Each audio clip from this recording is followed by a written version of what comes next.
Innal hamdalillah nahmaduhu wa nasta'inuhu wa nastaghfiruh wa na'udzu billahi min shururi anfusina wa sayyiati a'malina may yahdihillahu fala mudilla lahu wa may yudlil fala hadiya lahu. Asyhadu an la ilaha illallah wahdahu la syarika lahu wa asyhadu anna Muhammadan abduhu wa rasuluh.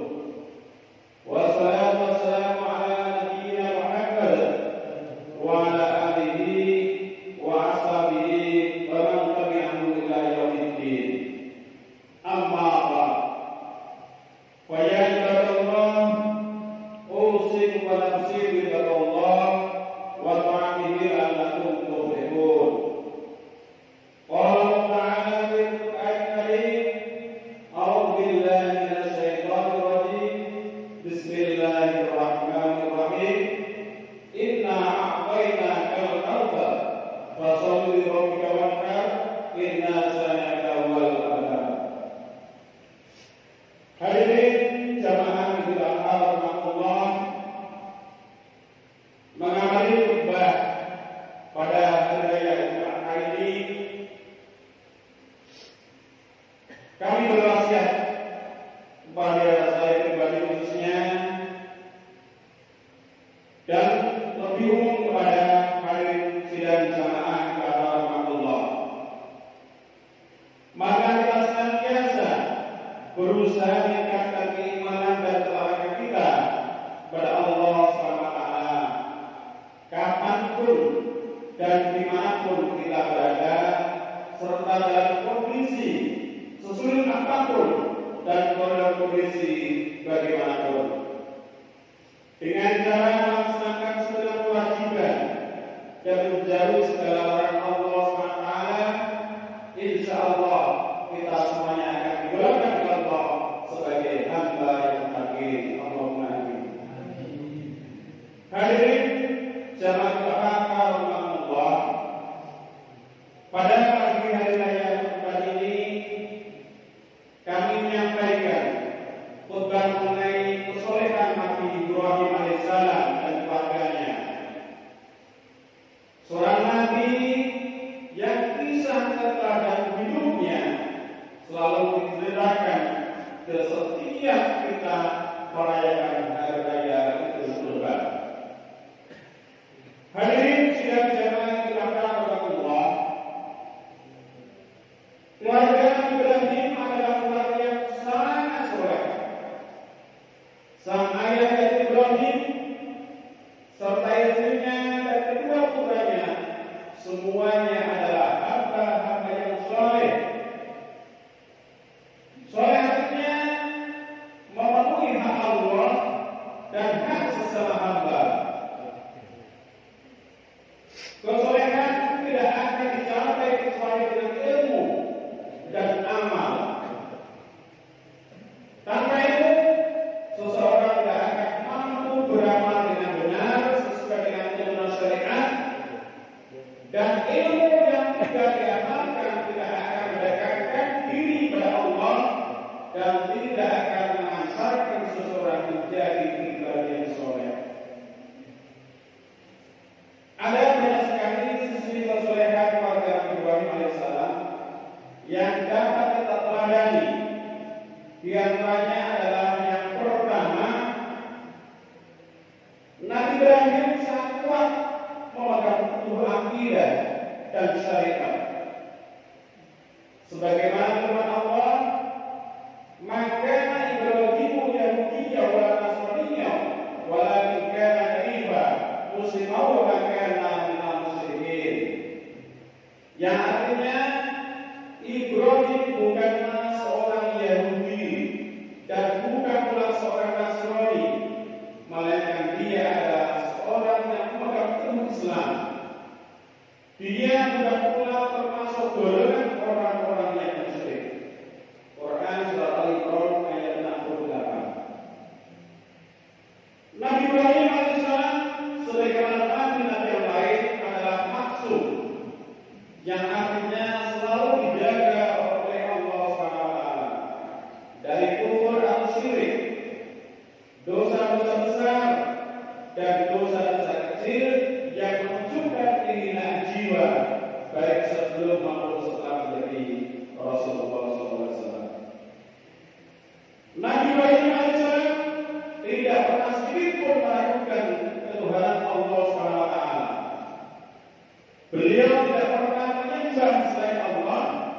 tidak pernah menyembah bulan, bintang, dan matahari. Nabi Ibrahim tidak pernah menjual berhala bersama ayahnya. Nabi Ibrahim tidak pernah memintakan ampunan kepada dosa kepada Allah, mempelai handanya yang musyrik. Dan Nabi Ibrahim tidak pernah meragukan sifat Allah atau kemahakuasaan Allah SWT. Beliau tidak pernah berdusta dalam setiap ucapannya. Kemudian yang kedua, keterangan yang bisa diambil dari keluarga Ibrahim adalah berdakwah dengan penuh hikmah. Hal itu tercermin tatkala Ibrahim alaihissalam mengajak ayahnya untuk masuk ke dalam agama Islam, sebagaimana diceritakan dalam Al-Quran. Nabi Ibrahim alaihissalam dengan menjaga adab seorang anak kepada orang tuanya, menjelaskan dengan santun kepada ayahnya yang juga berhala bahwa berhala tidak dapat mendengar doa peribahnya dan tidak dapat melihat peribahnya. Yang demikian itu, bagaimana mungkin ia dapat memberi manfaat kepada peribahnya, memberi segi padanya atau menolongnya. Ibrahim mengajak ayahnya untuk beribadah kepada Allah semata, satu-satunya Tuhan yang berat dan wajib disembah. Kemudian yang ketiga adalah berilmu, memiliki hujah yang kuat dan beramal ma'ruf nahi munkar dengan penuh keberanian. Nabi Ibrahim telah diberi hujah yang kuat oleh Allah tatkala beliau mematahkan berbagai dalil dan dilontarkan oleh musuh Islam ketika berdebat. Kemudian yang keempat, dalam berjuang menegakkan agama Allah tidak ada yang perlu ditakuti dan dikhawatirkan. Rezekilah diatur, ajal sudah termaktub. Berjuang menegakkan agama Allah tidak akan mengurangi rezeki dan tak akan mempercepat ajal. Hal itu dibuktikan ketika Raja Namrud hendak melemparkannya ke dalam api yang berkobar-kobar, namun Ibrahim tidak gentar sedikitpun. Ia yakin sepenuhnya bahwa Allah akan menolong hambanya yang memperjuangkan agamanya. Kemudian yang kelima adalah yang bisa kita ambil dari Nabi Ibrahim adalah tawakal sepenuhnya kepada Allah tanpa meninggalkan ikhtiar. Hal itu tercermin pada peristiwa di mana Ibrahim meninggalkan Hajar dan Ismail yang masih bayi di Mekah yang tandus dan tiada sumber air. Akhirnya Nabi Ibrahim meninggalkan keduanya karena menjalankan perintah Allah dan Hajar rela meninggalkan tempat itu.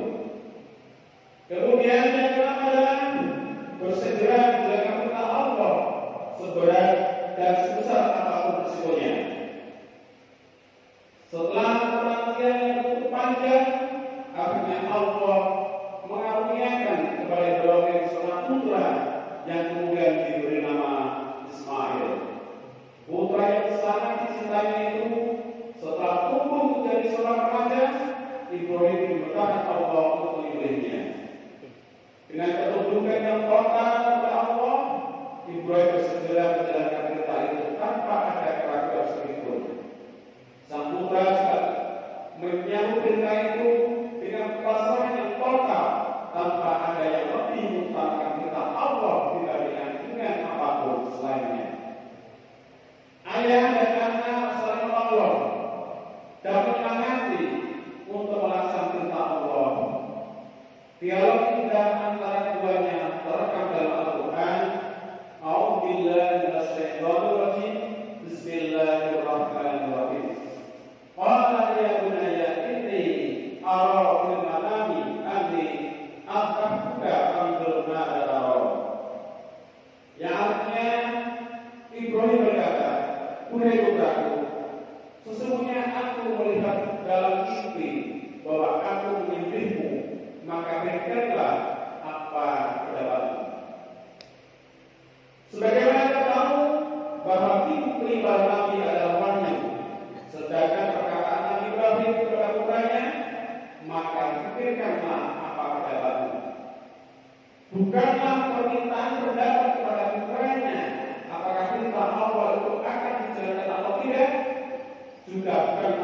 sebuah keraguan. Nabi Ibrahim hanya ingin mengetahui kemantapan hati putranya dalam menerima perintah Allah SWT. Lalu dengan kemantapan dan keteguhan hati, Nabi Ismail menjawab dengan jawaban yang menunjukkan bahwa kecintaannya kepada Allah jauh lebih kecintaannya kepada jiwa dan dirinya sendiri. Walanya berarti al-alma tu'maru wasadjuduni insyaallah minas sabirin. Ismail jawab, wahai ayahandaku, kerjakanlah apa yang diperintahkan padamu. Insyaallah aku akan mendapatiku termasuk orang-orang yang sabar. Jawab Ismail yang disertai insyaallah menunjukkan keyakinan seluruh hati dalam dirinya bahwa segala sesuatu terjadi dengan kehendak Allah. Apapun yang dikehendaki Allah pasti terjadi, dan apapun yang tidak dikehendaki Allah pasti tidak akan terjadi. Hadirin sidang Allah, mendengar jawaban dari sang putra tercinta, Nabi Ibrahim alaihissalam lantas tersenyumnya di permukaan saya sembari menangis terharu dan mengatakan kepada Ismail, nikmal qaula anta ya bunayya ala amrillah. Engkaulah sebaik-baik penolong bagimu untuk menjalankan perintah Allah, Tuhan putraku. Nabi Ibrahim alaihissalam kemudian memulai menggerakkan pisau di atas leher Ismail. Akan tetapi pisau itu sedikit pun tidak dapat melukai leher Ismail. Hal ini dikarenakan pencipta segala sesuatu adalah Allah SWT. Pisau hanyalah sebab terpotongnya sesuatu, sedangkan pencipta terpotongnya sesuatu dan pencipta segala sesuatu tiada lain adalah Allah SWT. Sebab tidak dapat menciptakan akibat. Pisau tidak dapat menciptakan terpotongnya leher Ismail, sebab maupun akibat keduanya adalah penciptaan Allah SWT. Hadirin sidang jamaah rahmatullah, berkat takwa, sabar dan tawakal serta kedudukan kota yang ditunjukkan oleh Nabi Ibrahim dan Nabi Ismail alaihissalam serta Hajar, Allah kemudian memberikan jalan keluar dan mengganti Ismail dengan surga jannah yang besar dan berwarna putih yang dibawa oleh Jibril dari surga. Ayat itu dikisahkan dalam surat As-Saffat ayat 106 sampai dengan ayat 107. Hadirin sidang jamaah rahmatullah, akhirnya kita berdoa semoga Allah menganugerahkan kepada kita kekuatan untuk mempelajari kesolehan Ibrahim alaihissalam kepadanya. Amin amin ya rabbal alamin.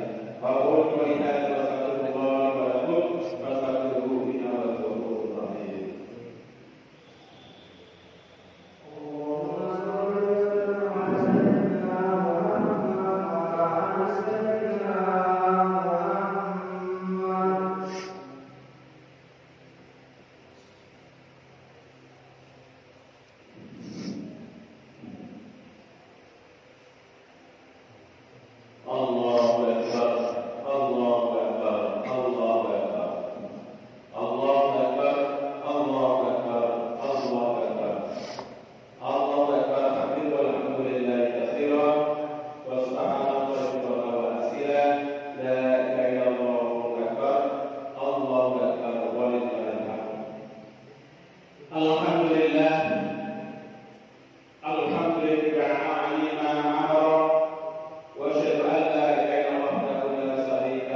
Inna Allah